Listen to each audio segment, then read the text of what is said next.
Okay, we have a full agenda today, so we're going to go ahead and jump on in. Thank you all for joining us today. I am Janelle Rainey, Head of Product Marketing, and I'll be moderating today's event. Just a few housekeeping items before we get started. Please go ahead and add your questions to the Q&A panel, and we'll get to as many questions as possible. We are recording this webinar, and we will send it out later. We're also using closed captioning and interpreters today. We're excited to provide you with the final weekly update on all that Zoom's been able to accomplish as part of our 90-day security and privacy action plan. Today, we're going to have Eric, our founder and CEO, provide an update as we conclude our 90-day plan. Aparna Bawa, our Chief Operating Officer, will walk through each of our commitments under our 90-day plan and the progress we've made against them. Oded Gal, our Chief Product Officer, will then recap key product updates to our platform and talk through Zoom's security-first approach to developing new features. We'll then have Jason Lee, our new Chief Information Security Officer, followed by Gary Sorrentino, our Global Deputy CIO and Chairman to our CISO Council. We'll then host a discussion with Jason and two of our CISO Council members, James Shira, the Global and US Chief Information Technology Officer at PricewaterhouseCoopers, and Cy Fenton, the Chief Security Officer, Chief Privacy Officer, and Senior Vice President, Global Infrastructure at Ralph Lauren. And lastly, we'll open it up to Q&A. With that, I'll turn it over to Eric. Welcome. Thank you, Janelle. And again, thank you all for joining me this week. And today makes the completion of our 90-day plan. But really, it's just one chapter in our journey focused on privacy and security. When we started this plan on April 1st, 2020, we pledged to make a number of enhancements to address security and privacy. And I couldn't be more proud of all that the team has been able to accomplish since then. This period has brought about meaningful change at our company and made the safety, privacy, and security of our platform central to all we do, as we strive to be worthy of the trust customers place in us. But we cannot and will not stop here. The privacy and security are ongoing priorities for Zoom. And this 90-day period, while fruitful, is just the beginning. We are on a journey to become the most frictionless and secure video communications platform in the world. And there's a lot of work to undertake in the months and years ahead as we make that goal a reality. So thank you to our users for your greater support, patience, and trust. Our core value as a company is to care.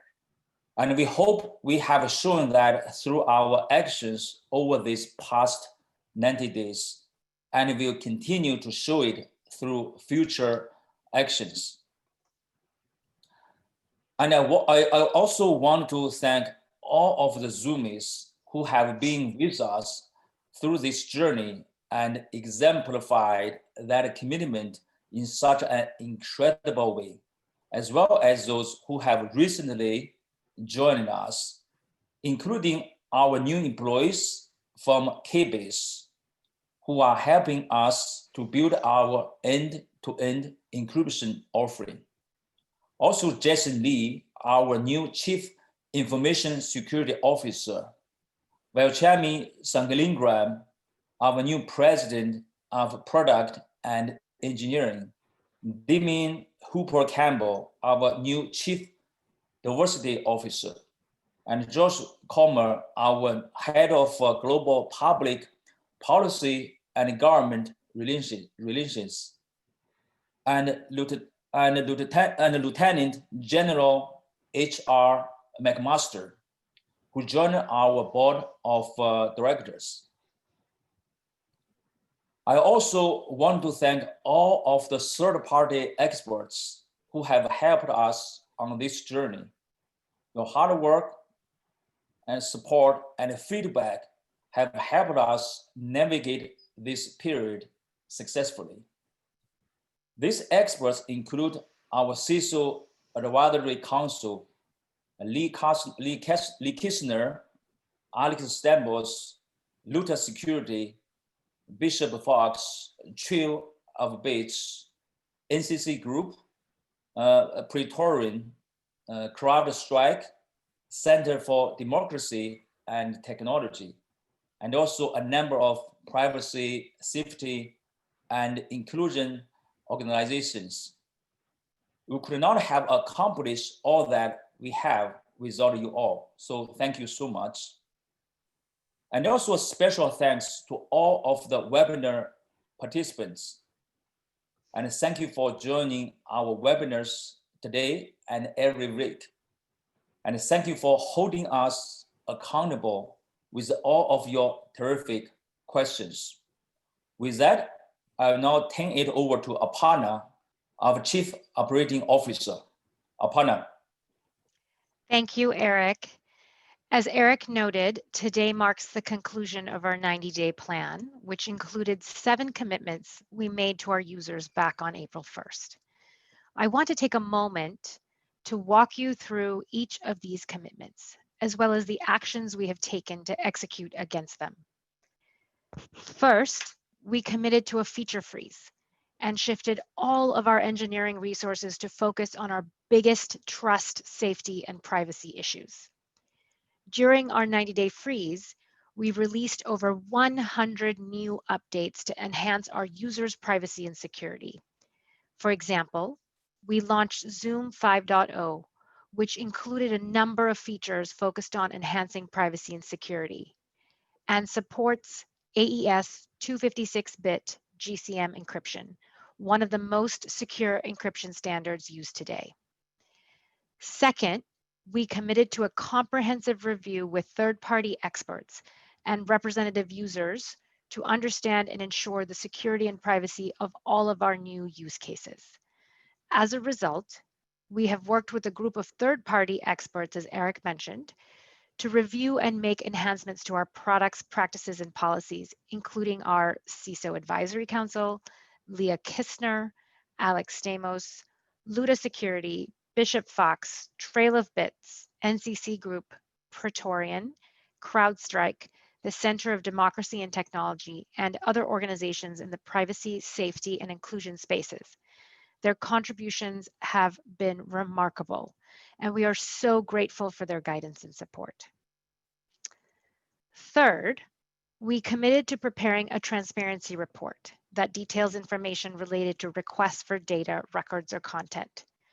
During the last 90 days, we have made significant progress defining the framework and approach for a transparency report that does detail information related to requests Zoom receives for data, records, or content. We look forward to providing the fiscal Q2 data in our first report later this year. Meanwhile, we've created a guide that outlines our policy for how we respond to government requests. To be clear, we subject any government request to a careful and thoughtful review, prioritizing the privacy, security, and safety of our users and their information at all times. So these guidelines are incredibly important as they provide a lot more clarity and transparency around how we work with governments. I'd encourage folks to take a look at these guidelines on our website. Lastly, we've updated our privacy policies and added a separate California privacy rights statement. The privacy policy is listed on our website as well. Fourth, we county program. In response, we have developed a central bug repository and related workflow processes. We also established an ongoing review process with daily meetings and improved our coordination with security researchers and third-party assessors. Eliminate imminent zero-day risks. Luda also provided a vulnerability handling maturity gap analysis and roadmap for Zoom to use moving forward. Going forward, Katie Masuris, Luda's CEO, will serve as Eric's personal CEO security advisor, and we want to thank her for everything she has done for our company. We look forward to providing more updates as we continue to revamp our bug bounty program. Fifth, We committed to launching a CISO Council. Accordingly, we established the CISO Council led by my colleague, Gary Sarantino, who you'll hear from later today. Our CISO Council is comprised of 36 CISOs from a variety of industries and has advised on important matters such as regional data center selection, encryption, meeting authentication, and features such as reporter user, passwords, and waiting rooms. The Council has proven to be such a success, and we will extend this program with CISO roundtables. We want to thank our CISO Council as well for all their tremendous support. Sixth, we committed to engaging in a series of simultaneous white box penetration tests to further identify and address issues. In response, we partnered with Trail of Bits, NCC Group, and Bishop Fox to review our platform, and we greatly appreciate their efforts. We are committed to continuous third-party penetration tests as a foundation for our security program. Finally, we committed to hosting a weekly webinar on Wednesdays, just like this one, to provide privacy and security updates to our community. We have delivered on this one as well. We have now hosted a total of 13 Wednesday webinars, and going forward, we will transition our weekly webinar into a monthly webinar, with the next one taking place on July 15th.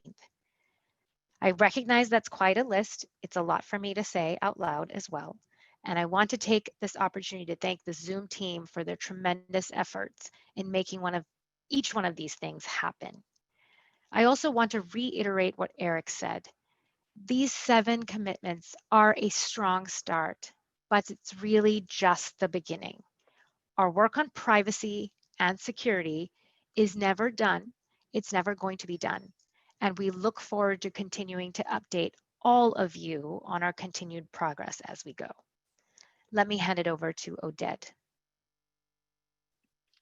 Thank you, Aparna. I will now provide a recap of key updates to our platform during our 90 days plan, and also share more about our security-first approach for developing new features. As Aparna mentioned, we've implemented over 100 updates around enhancing our users' privacy and security. I'll talk through the key product updates we introduced. On April 27th, we released Zoom 5.0, which supports AES 256-bit GCM encryption, one of the most secure encryption standards used today. A system-wide account enablement to AES 256-bit GCM encryption occurred on May 30th. We set up our security icon, which is a unified security control center. It provides hosts and co-hosts instant access to important security controls in meetings, including the ability to lock meetings and enable waiting rooms, as well as the options to manage participants' ability to share their screen, participate in chat, and rename or unmute themselves. We created the Report a User function. Hosts and co-hosts can report incidents of meeting disruption to Zoom's Trust and Safety team, who will review any potential misuse of the platform and take appropriate action. We've also updated the default security settings in the admin panel.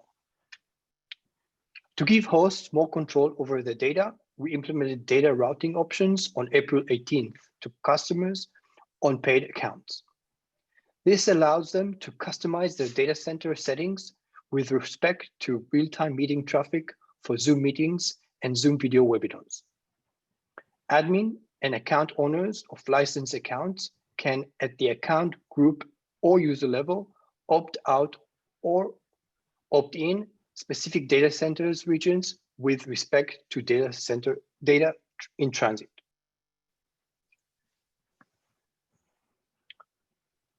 Most importantly, going forward, whenever we build out new features or solutions, we will always start from the top with security in mind. We have put mechanisms in place to make sure that security and privacy remain a priority in each phase of our product and feature development, from the initial design and building stages through the set testing, staging, and production stages.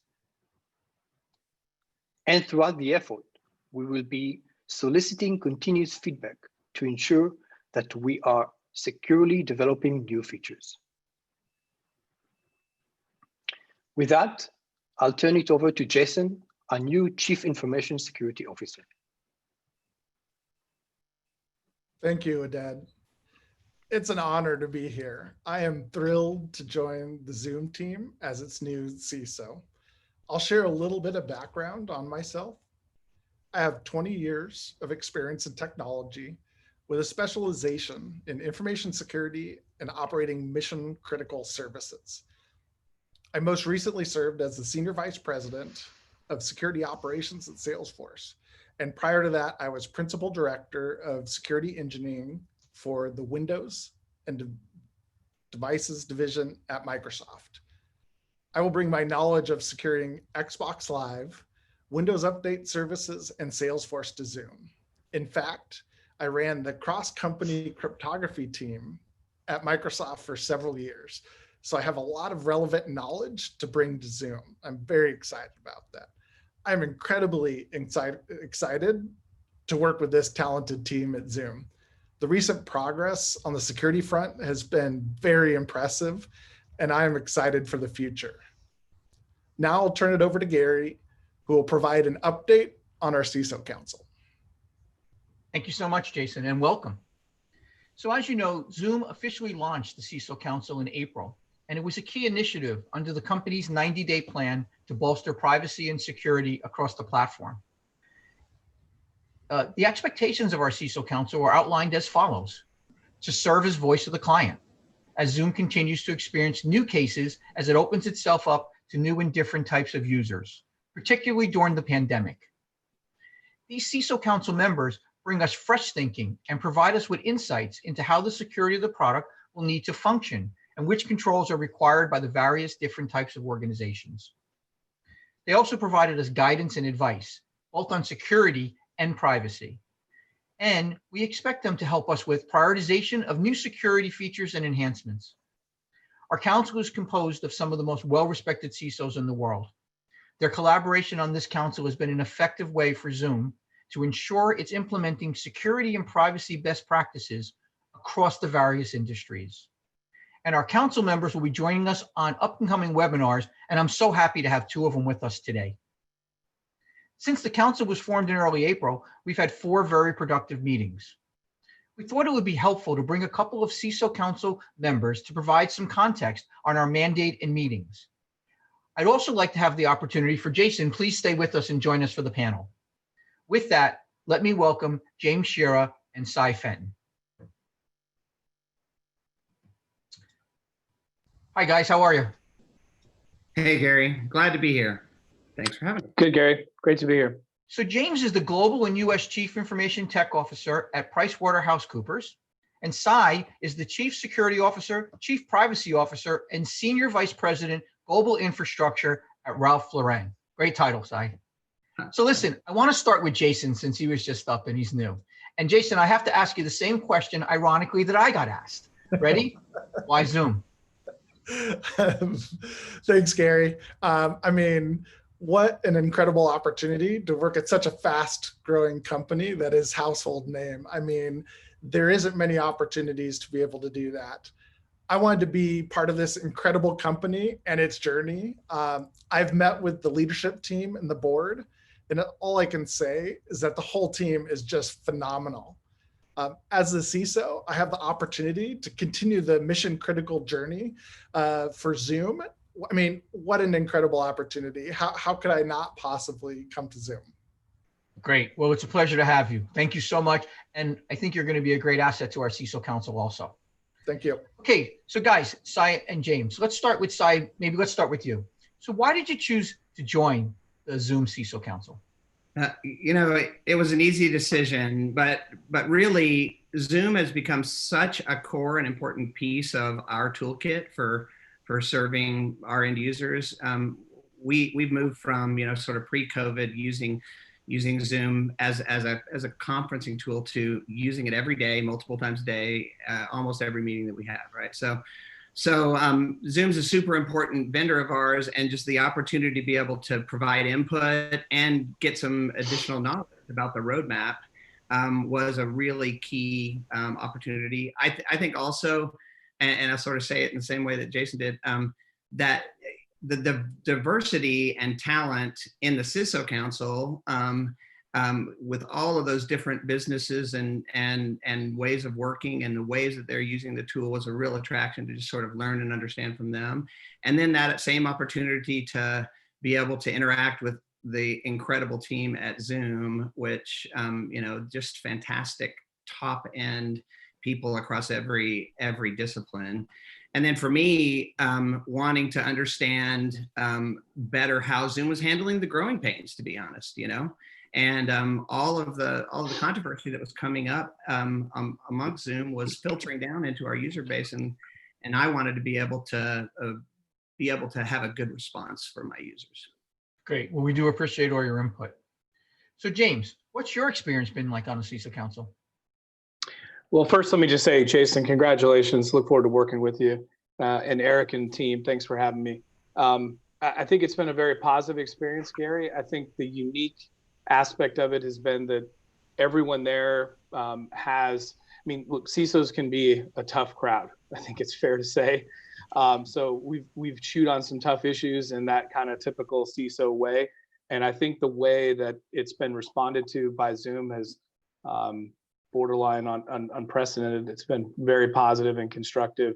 And I enjoyed the different types of people that we're interacting with. And it's, you know, I'd love to interact in person, but short of that, being able to do it like on video has been good. Good. I appreciate it. And we appreciate your input on the council also. So maybe for the both of you, what do you think about, how do you think how the 90-day journey has gone? Maybe Sai, we'll start with you. I think it's gone really well. You know, I mean, that overview from Aparna and from Eric, I think is sort of spot on. You know, and the CISO Council was a part of that response, of course.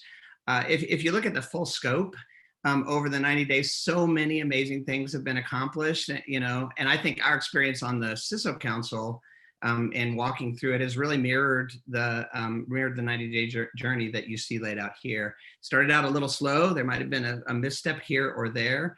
But I think overall, the milestones got achieved, everything got accomplished, and really a great momentum started. So now it's clearly paid off. The investment in time and energy and focus has clearly paid off into a much more secure product. And, you know, and this is something I think about a lot. When you're a security team, you're asking for things to be sort of tighter security, harder to penetrate, right? You're tightening everything up. By the same token, Zoom's one of the easiest platforms to use of any kind. And so to balance that security versus ease of use has been a real tightrope act. And I think the team has done a great job at doing that. Oh, well, thank you for all those kind words. So James, same thing. How do you think the 90-day journey has gone? So I've been involved in a number of large enterprise security transformations like Jason was talking about. And I think the word that comes to mind is it's a journey. And I think given the nature of the journey and what's so unique in my view about what happened with Zoom is to have that journey occur in the public square, like worldwide, real time. I mean, I'm trying to think of another case that I could relate to that's like that. And in view of that, I think it's gone extremely well. And I started my journey on this, I'll just add very briefly, watching Eric deal with a lot of tough questions on Kramer and other media outlets. And then to get to work with him and all of you and to see the actioning of the security agenda has been, I think, really good. I mean, I think Jason would agree, like it's a journey, right? And the journey's not over. You emphasize that all the time as well, Gary. So I think it's been a really good, positive journey and more to do. Great. Okay, so every week that I'm invited to the webinar, I keep telling people that it's about voice of the client and that we want to hear what you and Sai have to say and the other 35 members. But I have to ask a question. Do you really think that we're taking in what you're saying and it's actually making it into our product? Maybe Sai, we'll start with you. I can say categorically yes. We meet every 2 weeks and we get presentations on sort of what's happening and what's coming up. And without a doubt, where our feedback's being heard, we can see that because occasionally we'll give feedback that sort of challenging to the team, and they'll come back to us a time or two and say, "Are you sure that's what you need?" And the answer is yes. We've seen it come out in products. In fact, actually, just this latest release, I was reading the release notes, and you know, we give input everything from encryption standards all the way down to sort of the UI and what words need to be on the page about things, passwords. And what in the release notes, I chuckled because I noticed that there was a change from password to passcode, and that was a direct set of inputs from our team that said, "Hey, those words mean something different to security people, and you might want to think about changing it." So it's been great. Yes, I was very happy to see that. I actually sent a data note about that. Thank you so much. James, same thing. Do you think that some of the recommendations and things that the CISO Council are talking about are making it into the product? Yeah, I mean, I think Cy covered that well. I won't belabor those points. I think the most important thing I could relate back for the viewers and the listeners is the way that I've seen Zoom distill these inputs into its overall plan. Well, and I think Cy mentioned it, finding the right ways to challenge back, because again, the security agenda has to be married to the overall agenda, technical agenda and strategic agenda of Zoom, and they all have to be complementary. And some things that might make sense in some organizations might not make sense in that view. I mean, again, you're talking about a product that gets used commercially and that gets used by individuals. My daughter does her dance class on Zoom of late, so it's really it's a challenge that I think I would refer the group to note that has been managed, I think, pretty well. Great answer. So listen, let's start with you this time, right? It's our council, right? And now it's Jason's going to join. And I keep saying it's our council. What do you see? Where do you see the council going in the future? Well, I think, look, the whole concept of how we work now going forward for the foreseeable future has created, I'll call it a cultural moment that Zoom finds itself sitting in. So I think the role of the council going forward has to be, yes, we have to be mindful of our organizations and our customers, but we also have to be mindful of that moment and how we try and shape and influence the way that what is an important utility to the moment can be brought to bear and be made secure, as well as made accessible. That's what I think the role of the council is going forward. And then secondly, and briefly, I would say it's also to kind of look for and continue to bring in different perspectives, diverse perspectives, different points of view, and not just maybe always from the bigger organizations, but some of the smaller ones too. I mean, we've got great representation into that respect also. I'm glad you said that. We're across 10 different industries, and we tried very hard to make sure that we had diversity, yep, right, along with big clients and small clients. So Cy, the same thing for you. I mean, you guys have both been very active on the council. How do you see the council forming and moving forward in the future? Well, you know, I sort of so resonate with Aparna and Jason, you know, and our comments about this being a journey and it being one that never ends. And I think that being able, with Zoom looking for outside perspective on how their tool is being used, how it's being secured, and especially as it's expanded from, you know, this idea 6 or 8 months ago that it was this enterprise focus to now something that you have everything from governments down to dance classes, you know, and every aspect of work and life. It's just important, really, really important to get that voice of the customer in there. And my favorite thing about Zoom is that how easy it is to use. And again, I go back to that walking that line between security and ease of use.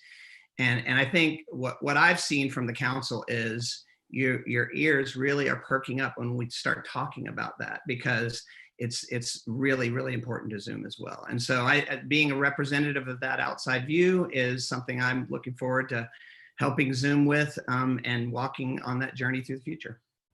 Well, we hope we keep it informative. Also, wir hoffen, dass wir das informativ halten. Okay, let's continue. Also, machen wir weiter. Let's try one more time because I keep hearing it. There we go. Also, ich fange nochmal an, weil irgendwie das klappt nicht so ganz.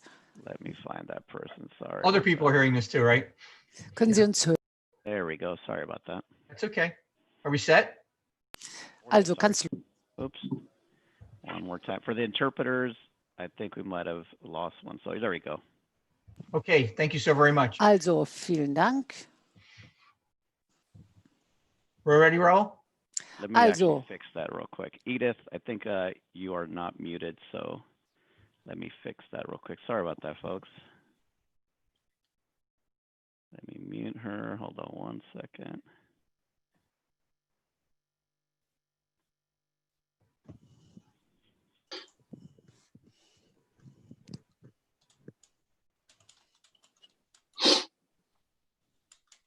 Okay, better? Yeah, it sounds better. Okay, listen, guys, There we go. I just wanted to say thank you. I do appreciate all your input. We are trying to make it as active as possible. We love your feedback. If we need to change things, please let us know.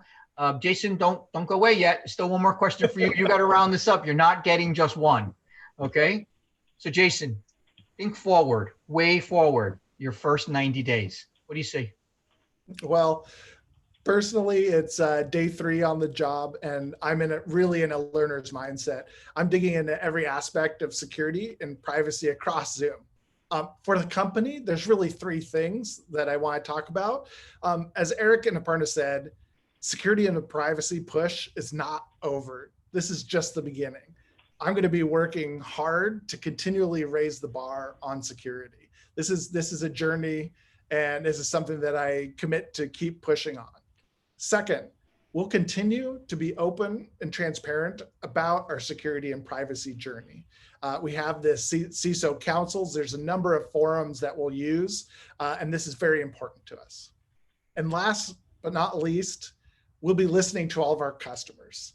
You know, Gary, you said voice of the customer. I'll be looking for every opportunity to continue building trust with our incredible customers and our products. And for that, thank you very much. And I continue the partnership and look forward to the partnership with everybody. Great. Well, from myself, Cy, James, and the rest of the council, we can't wait to get you involved with our council coming up. You know, we know it's going to be valuable input. Guys, I can't appreciate you every single time that you help us, but especially with today. And with that, I'd like to turn it back over to Janelle. Great. Thank you, Gary, Jason, Cy, and James. Before we jump into the Q&A, I'd also like to welcome back Brendan Idelson, Zoom's Chief Technology Officer, Lynn Holland, our Chief Compliance and Ethics Officer and Chief Privacy Officer, and Max Crone, our Head of Product Security. Welcome back, everyone. So let's jump into some Q&As here. Eric, this is the burning question. What's the hardest thing about the last 90 days, and what did you learn as a leader? Oh, that's a great question. I would say, as you know, when we started, we built a service to target the business and the enterprise customers. I think during this pandemic crisis, we had so many, first-time consumers. How to embrace those first-time consumers, and literally we needed to make sure, every process, practice, everything from privacy, from a security perspective, how to embrace them, right, within a short period of time. I think that's hardest things. And the thing I learned, I would say, internally, if we have a great culture, no matter how hard, I think we can overcome as a team. From external perspective, if we keep everything open and transparent, listen to our customer carefully, take all the feedback seriously, work very hard, and be open and transparent, I think our customers, users, they are going to trust us. Yeah. That's what I learned. Excellent. Oded, this is excellent progress here made on the 90 days. Does this mean you'll restart the release of product features that are unrelated to security? So, first of all, as everyone mentioned, we will still have that focus on security moving forward from now until, ever. But yes, specifically, we'll go back to some of the features that we've been working on and work on a plan how to bring them back into the product, and also work on new features that align with the new kind of world that is coming upon us in terms of how people work in the future. Excellent. There are a few questions on the passcodes and waiting rooms. Are you still on track to change the defaults for paid accounts on waiting rooms and passcodes for July 19th? So we did communicate that date, and we're getting a lot of feedback from customers. We're evaluating through that feedback whether that date needs to be extended. We'll provide an update very soon around that. Okay. When will Zoom meeting invitations say passcode instead of passwords? That's still planned for July 19. Okay. And can the mandated security settings be set at the group level as opposed to setting it at the account level? Or will the group level settings override the account level settings? So the way we go about it is for previously scheduled meetings, we will look meeting by meeting and will basically apply a waiting room for every meeting that doesn't have neither waiting room or passcode. For new meetings, we are enforcing between the two options. The default will be passcode, but people can change it back to waiting room. But that is something that is configurable, and it's based on the current settings that we have. Any account can decide whether it's locked or not locked and define different groups that have different settings as long as they have one or the other. Excellent. How do we set up a Zoom link that can be used repeatedly for team meetings? So there are two ways to do that. Brendan can add to what I'm saying. You can either use the PMI and use that as the kind of persistent meeting link. Of course, you make sure that you have the password for that, and we'll mandate that moving forward. Or you can create a reoccurring meeting, and that also creates a permanent link that can be used repeatedly.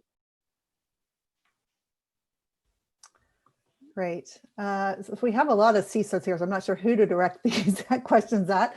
What does a CISO actually do, and how does this role differ than a CIO? Maybe I should take that since I have both jobs.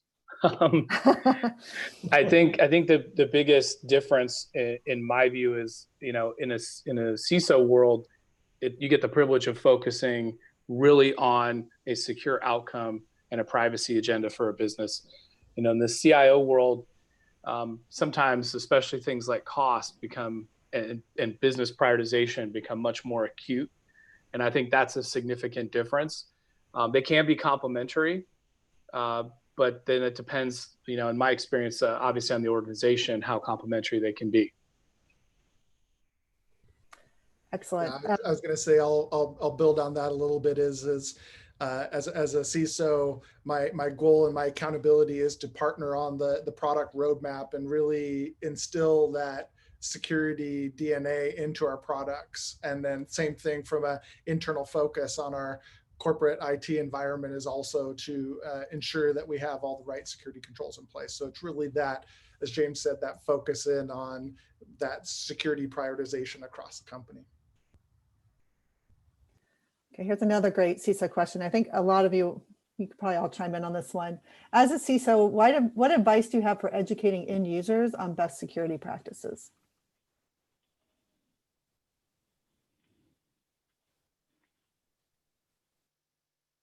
Gary, you want to start? I think Sai's going to be best for that one, if you don't mind, James. Sai, why don't you answer that one? Sure. So there's a lot of different ways that you can educate, and employing video and all kinds of external sources around this. At the corporate level, it's really about a program and making sure that your users know and understand the importance of security, sort of building that into the fabric of how you work. And I think that's really the best approach. And what we do with Zoom is that very thing, talk through what are the risks and how do you defend against them and how do you go about your daily job.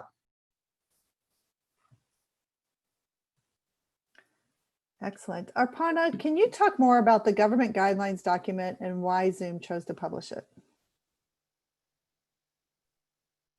As we have mentioned, and as Eric has mentioned, along with the pandemic, we see a lot of different use cases for our product in ways that most certainly I had never imagined prior to the pandemic, which is an amazing opportunity. It also has a lot of government sort of asking questions as to how they should interact with us. And the government guidelines, in my view, is a blueprint on how to work with Zoom. And it gives some clear instructions so that they're, the governments aren't sort of left, what's the contact information? What are the rules that you use? What's the process that you go through? But we also don't want anybody to feel like as their requests get into a black hole. That's not what we want to have happen at Zoom at all. We want to be extremely open, extremely transparent, and the government guidelines are a part of that. Excellent, thank you. Max, are you still taking feedback on your end-to-end cryptographic, design? Absolutely, and as we continue to make great progress on implementation, we're also changing the design subtly, and so we very much anticipate a version 3 of the paper. So please, we'd love more feedback. Excellent. Eric, what advice do you have for college students this fall?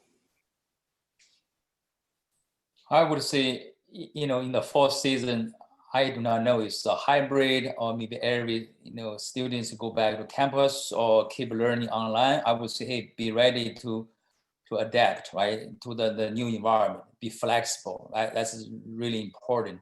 Also, at the same time, I guess most of those college students probably, they were stuck at home, for learning online, over the past several months.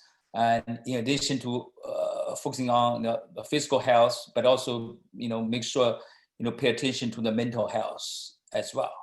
And the last but not least, I think, during this, the tough, period of time, a lot of people, I think, help you and make sure, take a step back, always think about how others, they help you and show your appreciation, and gratitude is always the right thing to do.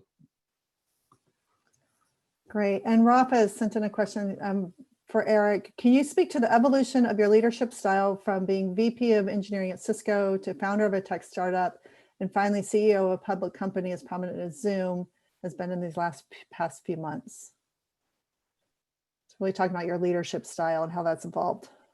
I think the good news, I did not write any code here anymore. So, and so being a VP engineering, you got to understand the code. But anyway, what I learned is to be a CEO, and this I would say is much more challenging than being a vice president of engineering, because quite often it's not only for a product, it's for everything. How to make sure the care about every employees, care about every customer is way more than the responsibility of VP of engineering. But one thing I learned is about responsibility. No matter you build a product or build a company, that's very important. Always think about why you're doing this. And with a passion, no matter is a VP engineer or CEO, I think it's the same, right? Your responsibility, care about the product, care about the employee, care about the community. I think that's very, very important. That's also what I learned when I was a VP of engineering at Cisco.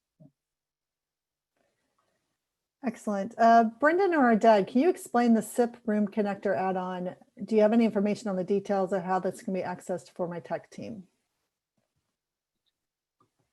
Definitely. So the connector that we have allows someone to very easily connect a SIP or H323 based room to the Zoom platform. So it gives a lot of flexibility there in interconnecting different systems. Great. Oded, can you utilize 2 cameras at the same time without a second computer or camera? Yes, you can. We have a feature that allows you to share another camera. If you go to the share button in meeting, you can see in the advanced tab, you have the ability to choose another camera that is connected to your computer. Excellent. Jason, a question for you. Thank you for sharing your priorities. What is your general approach to security? So I definitely like framing things up using standards. Aparna talked about, we have frameworks. And so I like following a framework. Personally, something that had worked well with me at Salesforce is we used a NIST NIST CSF framework. And what that is really just a kind of a basic foundational, here's the functions, here's the maturity. And this is something that I like using these public frameworks, and that's how I'm going to apply that to Zoom and use the lessons that I learned from Salesforce as well in approaching that, because I feel that using an industry standard is the best way to go. Excellent. Let's see, Monique is asking, is it possible to add a generic or basic colored country flag when the translation is being used for any of the countries not listed? They had an event that included a Bulgarian translation, but the flag wasn't listed. They ended up using the Russian flag, but maybe we could just have a color. Oded? Yeah, that's a good suggestion. We understand the problem. Thank you for sharing it. We'll look into what is the right solution to support additional languages in a way that will be applicable and will be more scalable, I would say. So we'll look into that. Thank you. Let's see, it'd be great to see in the admin portal the client version of all the users are currently using. Is that possible? Brendan, do you want to chime in on that? Definitely. There's a few options in order to see what version is being used, either by users of your account or participants in your meetings. The first option is under the user management section. When you're looking at your list of users, you can click on the gear in the upper right-hand corner to show, to add a column that will display versions. Or if you're on a business or equivalent plan, if you go into your dashboard, there is actually a graph that will show the distribution of client versions within your account. And if you go to the meetings tab, you can dive into any meeting and actually look at per participant what version of the client they're using. So a range of different options to understand what client versions are being used across your organization and again, across your participant base. Excellent. Let's see, Oscar wants to do a seminar with 300 to 500 people in which I transmit a video for 2 to 3 continuous hours. Is that possible? And if I want each participant to pay, what can I do so that each one has a personal password and they cannot share in between them?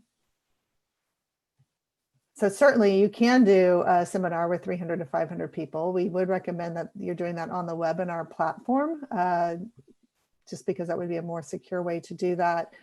You can use a PayPal integration to take the payment, and certainly you can go for up to 24 hours if you so desired on that. Oded, do you want to talk about how each person would get in after they paid and not be able to share that? Well, if they would like to have that capability, they can use our PayPal integration, and then they'll be required to go through, a payment process before joining the meeting. Excellent. Let's see. How will the pay changes be for passcodes and waiting rooms be applied when using an LTI Pro setup for meetings? Brendan, do you want to take that?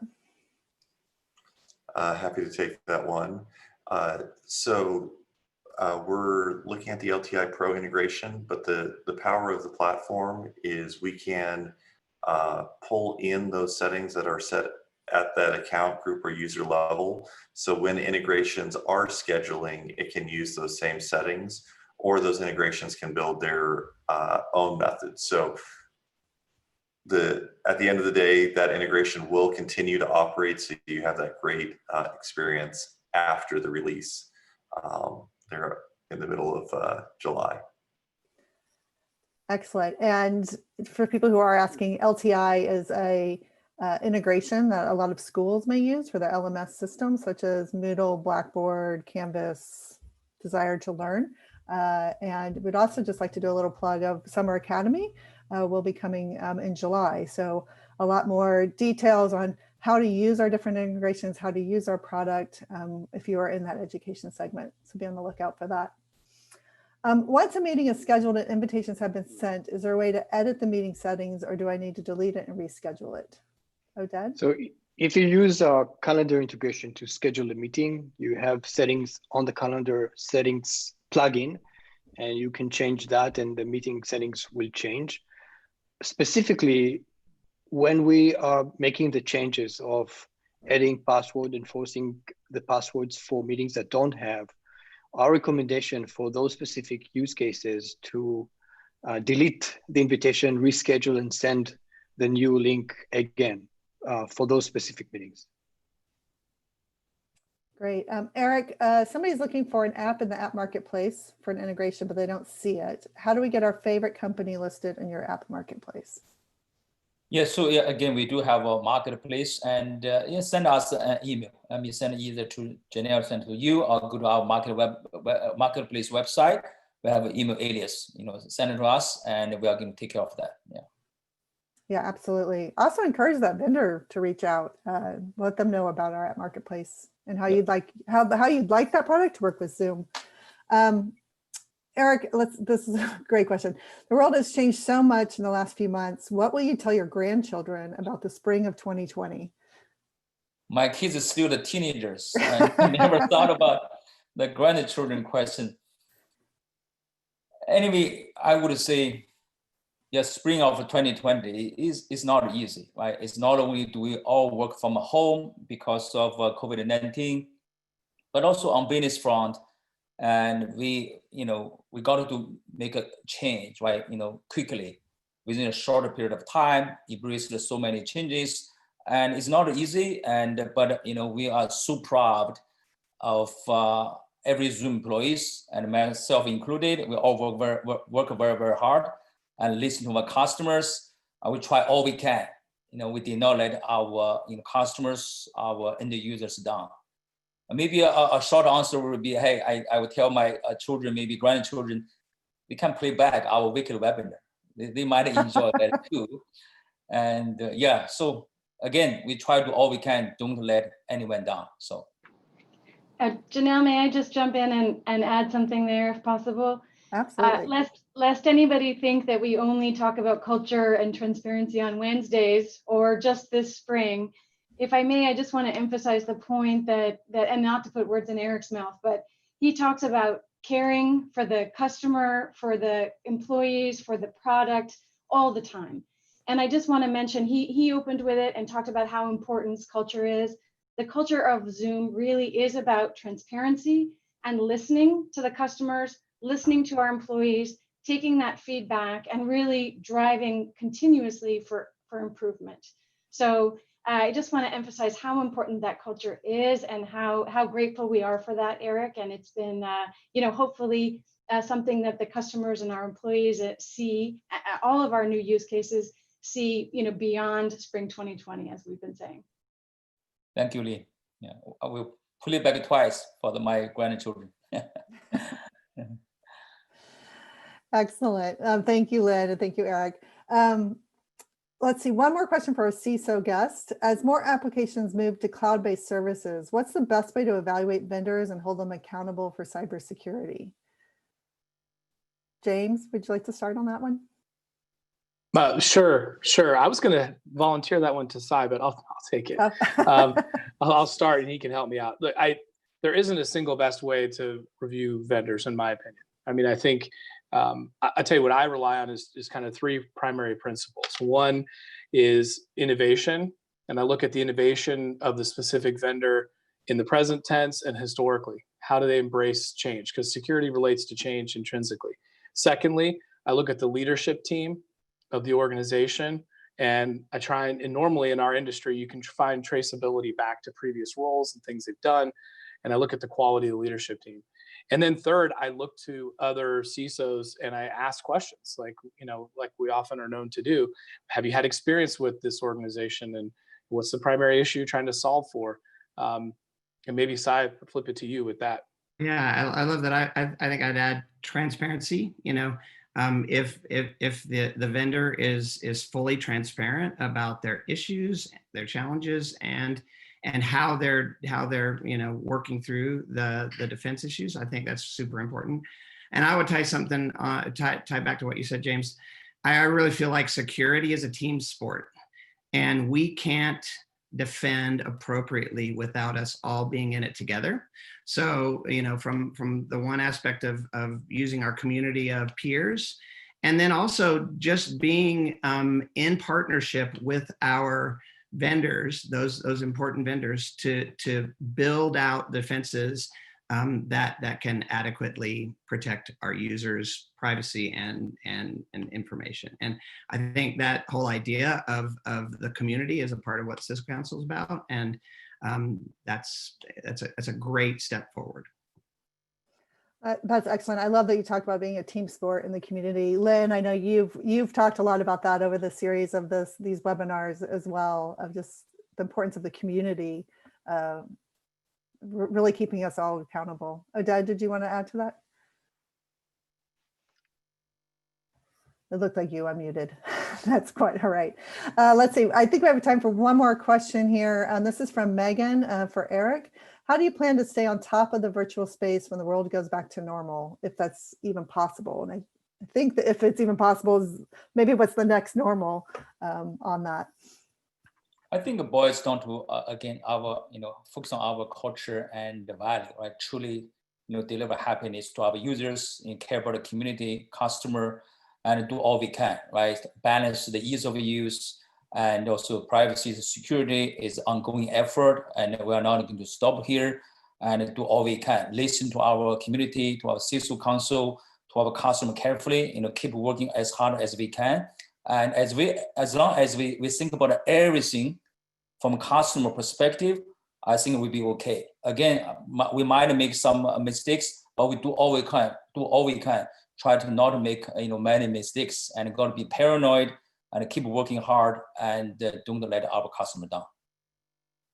Excellent, thank you. And I would personally just like to thank everybody on this panel, everybody behind the scenes who's helped make these happen. We will continue doing these once a month. Our next one, I believe, is July 15th. Be sure to check our website for that. Eric, any parting words? I think Sai and James, thank you so much for time. Not only do you really help us to, from a CISO council perspective, give us advice and help, and also join our webinar today. Thank you so much. And for all those who joined today, all the previous webinars, I would say thank you so much. We miss you next week, but we can come back in once a month Zoom video webinar. Thank you again. Thank you so much.